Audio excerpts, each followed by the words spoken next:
Salut à tous. Aujourd'hui, je vous présente une nouvelle vidéo. Une vidéo dans laquelle vous allez voir comment est-ce que mes étudiants réfléchissent après comment on appelle ça, 3 séances, 4 séances de formation.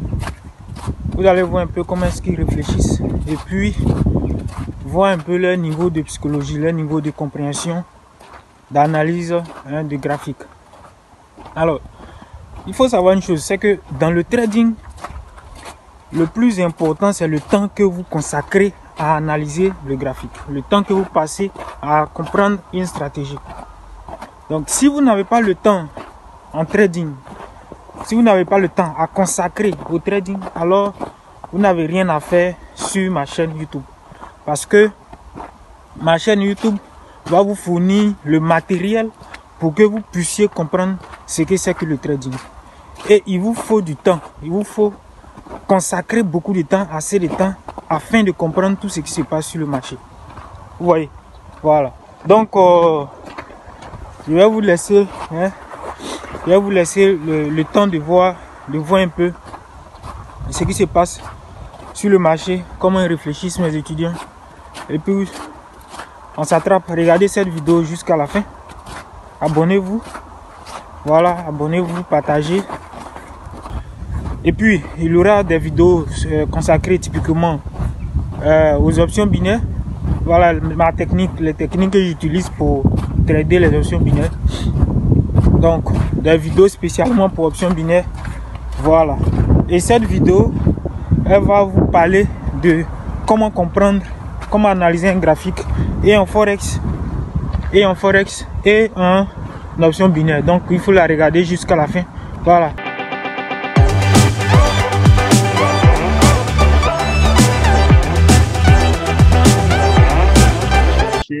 À la force. Mais une fois arrivé au sommet, au niveau de la deuxième barre aussi, les vendeurs aussi ont pris la main. Voilà ce qui matérialise. Mais tous ont eu, parce que c'est des professionnels.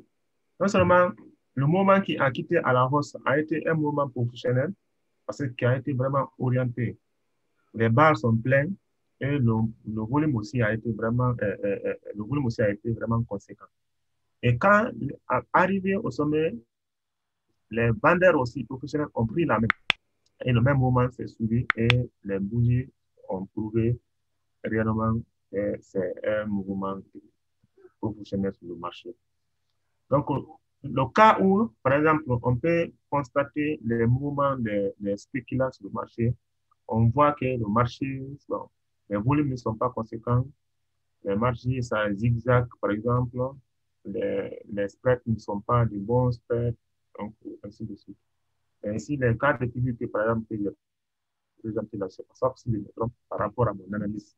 Donc, je dirais tout simplement que c'est les professionnels qui ont eu la force sur le marché. Donc, c'est un peu ça. Si j'avais passé les règles, c'est tout ça, il y avait la. Oui, je suis là. Je suis.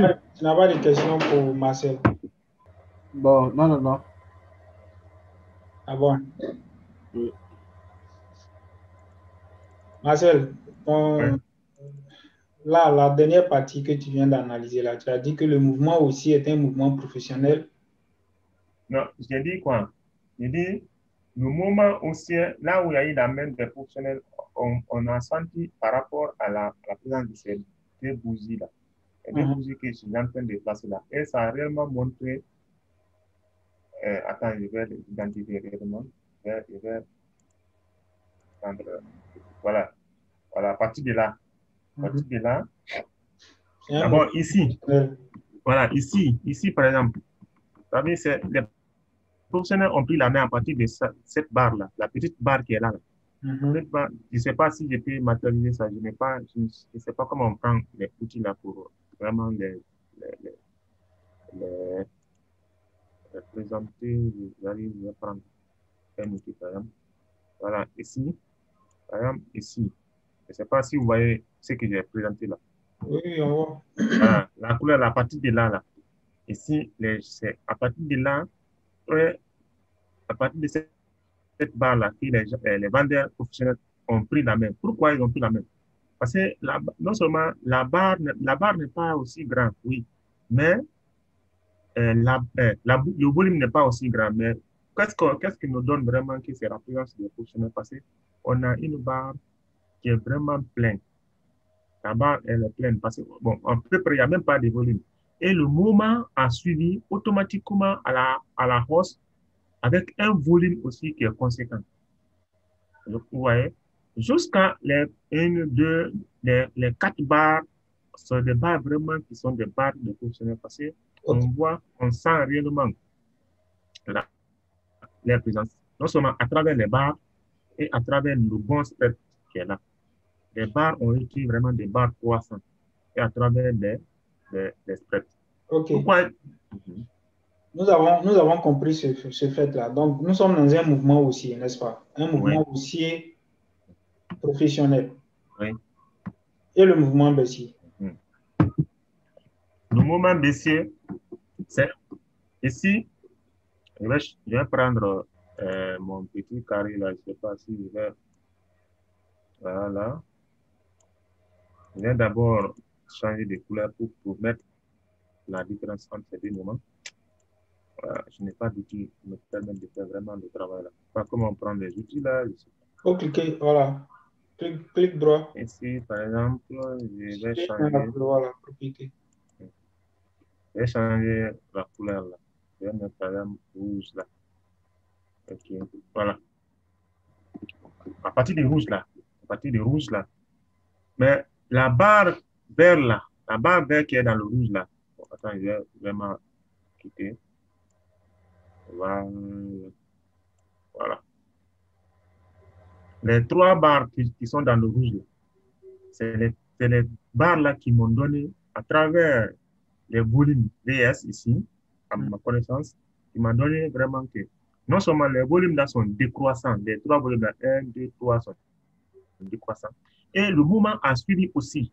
Parce que si j'ai bonne mémoire, on dit, dans un mouvement professionnel, les barres soit sont décroissants ou croissants, et le mouvement suit aussi, soit le mouvement est croissant ou décroissant, en fonction de la tendance. Donc, c'est l'analyse-là qui m'a permis de dire que ici, il y a des professionnels ici, et le mouvement est décroissant. Jusqu'ici. Je vais tracer. Voilà. Jusqu'ici. Et le mouvement là est un mouvement décroissant jusqu'à là où j'ai tracé là. Voilà. Maintenant, à partir de là, je me dis que... Attends, avant qu'on arrive là-bas, je vais reposer une autre question par rapport à ce que tu veux dire. Là, il faut que les choses soient claires. Nous sommes dans un mouvement professionnel ou bien dans un mouvement de spéculant. Ici, la bande rouge des barres, là, oui. À ma manière de comprendre, je vais dire que nous sommes dans un mouvement professionnel. Donc, les preuves qui montrent que nous sommes dans un mouvement professionnel sont lesquelles? Merci. Non seulement, les barres, les volumes sont décroissants. Il y a décroissance des volumes. Et le marché a suivi aussi le mouvement. Si j'ai bien noté, j'ai bien retenu la définition, c'est comme ça, j'ai pu comprendre ça. Si les barres sont décroissants ou croissants et que le mouvement aussi suit la tendance, donc nous sommes dans un mouvement professionnel. Alors, tu peux intervenir? Attends. Il faut que les choses soient claires. Dans le premier mouvement, nous sommes dans un mouvement professionnel croissant. Et dans le deuxième mouvement, nous sommes dans un mouvement professionnel décroissant. Oui. C'est-à-dire qu'à la hausse et à la baisse, nous sommes dans un mouvement professionnel. Oui. Assimien, tu peux intervenir. Oui. Par rapport au mouvement de spéculants et de professionnels, bon, si selon le cours passé et selon ce que moi j'ai pu comprendre dans le cours, si je comprends bien, nous disons que quand nous prenons une série de volumes, n'est-ce pas, pendant que le marché évolue, soit à la hausse ou à la baisse, nous avons les volumes qui diminuent. Si les volumes diminuent, nous sommes dans un mouvement de spéculants. Et pendant que le marché évolue soit à la hausse ou à la baisse, et les volumes augmentent, nous sommes dans un mouvement de professionnels. Maintenant, quand il dit les volumes sont décroissants, quand il dit les volumes sont décroissants et nous nous retrouvons dans un mouvement professionnel, bon, ça commence à me mélanger un peu parce que je pense que dans le cours, c'est pas ce qui a été dit. Alors, Marcel, tu dis quoi? Non, c'est ce que j'ai dit. Si j'ai bien noté, moi, ma définition, dans un moment, euh, euh, dans un moment professionnel, les volumes, les volumes sont orientés soit soit les volumes sont décroissants, ou soit les volumes sont croissants.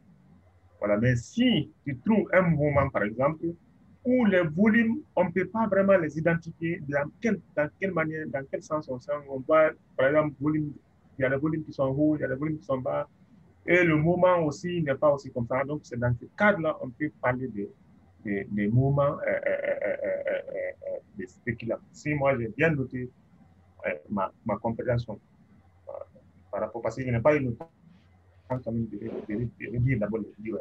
Il y a une compréhension claire et nette qui est là, dont je vous ai parlé dans la comparaison, dans la compréhension des bars professionnels et la compréhension des bars spéculants. Donc, pour comprendre d'abord ce que c'est qu'une barre professionnelle, c'est quoi? C'est que nous devons avoir un bon spread. Un bon spread sur cette barre-là, nous avons une barre professionnelle, sans associer avec les volumes. Nous avons un mauvais spread, nous avons une barre spéculant, sans regarder les volumes. Maintenant, quand nous associons les volumes avec les barres, quand nous avons une barre avec un bon spread, il faudrait que nous ayons un bon volume. Et un bon volume, bien entendu, ce n'est pas un volume qui est baissier. C'est un volume qui est haussier. Donc, que ce soit à la hausse, dans un mouvement haussier, il faudrait que nous ayons de bons spreads et de bons volumes. Que ce soit dans un mouvement baissier, il faudrait que nous ayons de bons spreads et de bons volumes. Pourquoi on dit que nous sommes ici dans un mouvement professionnel? Donc, ce que tu viens de dire, c'est quoi? Attends, reste là, reste sur cette partie-là. Je vais analyser quelque chose. Tu vois ce mouvement-là, dans ce mouvement-là, tu as bien fait ton analyse ici. Voici les volumes qui vont à la hausse.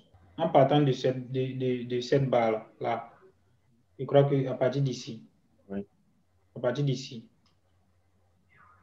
nous avons un mouvement haussier accompagné des volumes haussiers. On atteint à un moment donné, on voit que le marché s'arrête là, n'est-ce pas? Dès que le marché s'arrête là, nous reprenons un mouvement baissier, c'est-à-dire que le marché s'en va à la baisse, jusque-là. Donc ici, nous avons un diapason, nous avons un niveau qui est là. Quand on regarde, le marché a quitté ici et puis il est parti à la hausse. Donc ici, nous sommes dans un mouvement professionnel. OK. Si vous avez bien compris la définition de ce que c'est qu'un professionnel et ce que c'est qu'un spéculant, les choses doivent être visuelles. C'est-à-dire vous devez comprendre directement, sans regarder le volume. Vous devez savoir que ici, c'est un mouvement professionnel, ici, c'est un mouvement de spéculant. Regardez. Nous avons ici 1, 2, 3, 4, 5, 6 barres qui sont parties à la hausse. 6. Et puis les barres ont quitté où? Ont quitté quel niveau? Les barres ont quitté ici. Voilà, les barres ont quitté ici. Cette zone-là. Et puis ils sont arrivés en haut ici. 6 barres sont parties à la hausse. 1, 2, 3, 4, 5, 6, 7, 8, 9, 10, 11, 12, 13, 14, 15, 16, 17, 18, 19, 20, 21, 22, 23, 24, 25, 26, 27, 28, 29 barres sont revenues sur le niveau. Vous voyez? Voilà la différence entre mouvement professionnel et mouvement spéculant. Ça, c'est un premier caractéristique. Deuxième caractéristique, regardez, on va comparer les choses. On ne va pas regarder les volumes, on ne regarde pas les volumes. Regardez ici.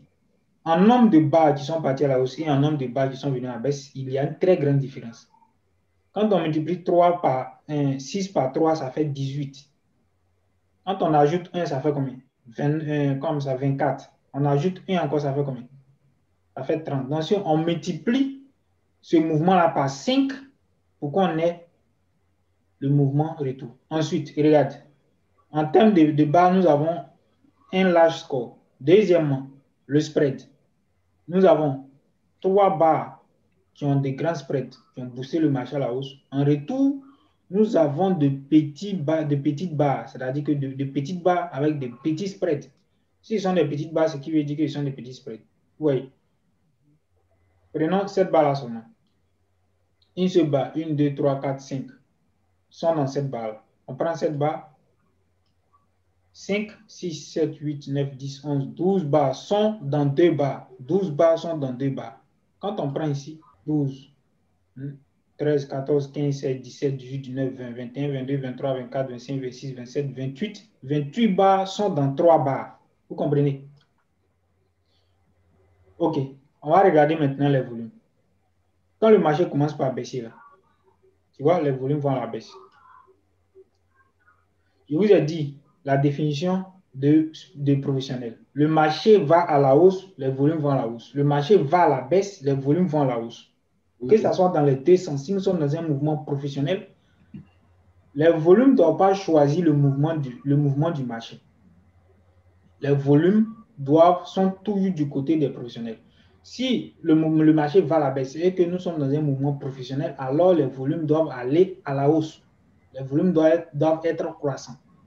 Si nous sommes à la baisse, c'est là dans les deux sens, que ce soit la hausse ou bien la baisse, les volumes doivent toujours rester à la hausse pour qu'on sache que, voilà, nous sommes dans un mouvement professionnel. Et ce n'est pas tout.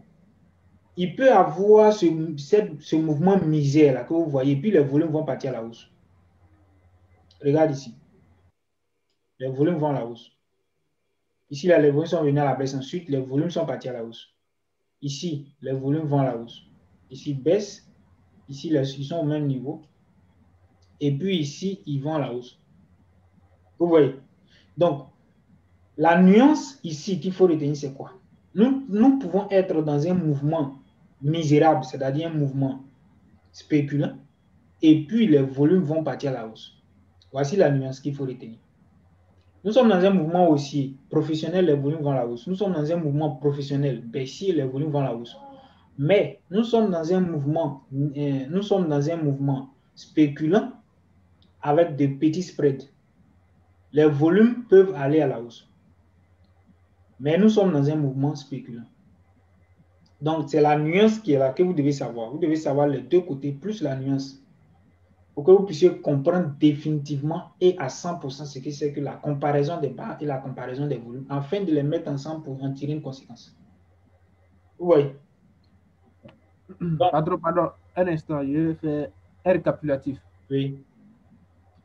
Bon, quand les volumes sont croissants, que nous soyons dans un mouvement haussier ou un mouvement baissier, nous sommes dans un mouvement de professionnel, n'est-ce pas? Maintenant, les volumes peuvent être croissants et que nous avons de petites barres avec de petits spreads. Donc, cela sous-entend que nous sommes dans un mouvement de spéculant, n'est-ce pas? N'est-ce pas? Exactement, exactement. C'est-à-dire que les volumes, regardez ici, c'est évident. Mouvement aussi. On voit les volumes qui vont à la hausse. Professionnel. Mouvement baissier.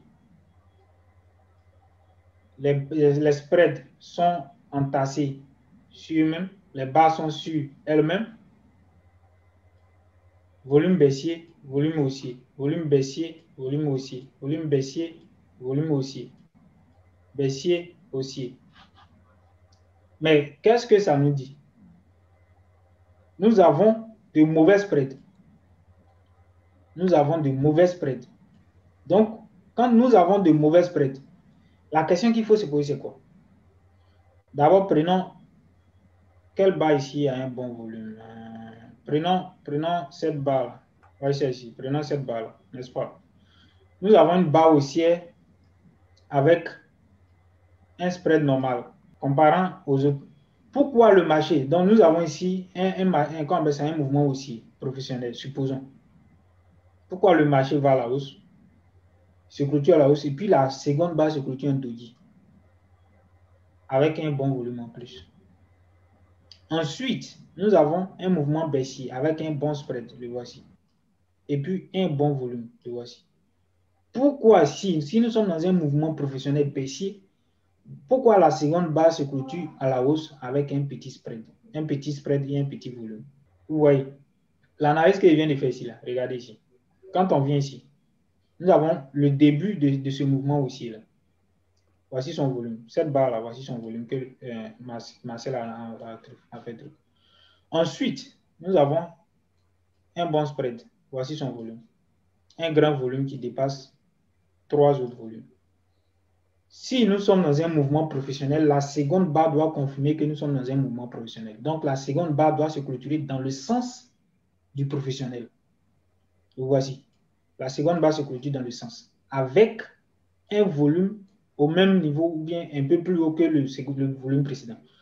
La troisième barre également, avec un bon spread et un bon volume. Nous sommes dans un mouvement professionnel. Donc, vous voyez que les deux comparaisons doivent vous donner déjà, supposons que vous ne prenez pas ma définition. Mais en fonction de ce qu'on vient de dire, vous devez en tirer une définition claire de ce qu'est un mouvement professionnel et un mouvement de spéculant. Pour que vous ne vous trompez pas, il faut vous mémoriser, c'est-à-dire vous devez trouver une définition claire, propre à vous par rapport à ça. Vous voyez, il y a une nuance, il y a une logique et puis une nuance. Nous pouvons être dans un mouvement avec de bons spreads. Nous pouvons être dans un mouvement avec de bons spreads et puis les volumes vont partir à la baisse. Dans ce cas-là, nous ne sommes pas dans un mouvement professionnel. Donc, premièrement, mouvement professionnel, bon spread, bon volume, que ce soit à la hausse ou bien à la baisse. Mouvement spéculant, mauvais spread, mauvais volume. Que le volume soit à la hausse ou bien à la baisse, nous sommes dans un mouvement spéculant. Deuxième nuance. Nous pouvons être dans un mouvement avec de bons spreads, que ce soit à la hausse ou bien à la baisse. Si les volumes vont à la baisse, alors nous sommes dans un mouvement spéculant. Si nous sommes dans un mouvement de spéculant avec, comment on appelle ça, de bons spreads à la hausse, et que nous avons les volumes qui sont à la baisse, alors nous sommes dans un mouvement de spéculant. Nous ne sommes pas dans un mouvement professionnel. Que ce soit à la hausse ou bien à la baisse, nous ne sommes pas dans un mouvement professionnel.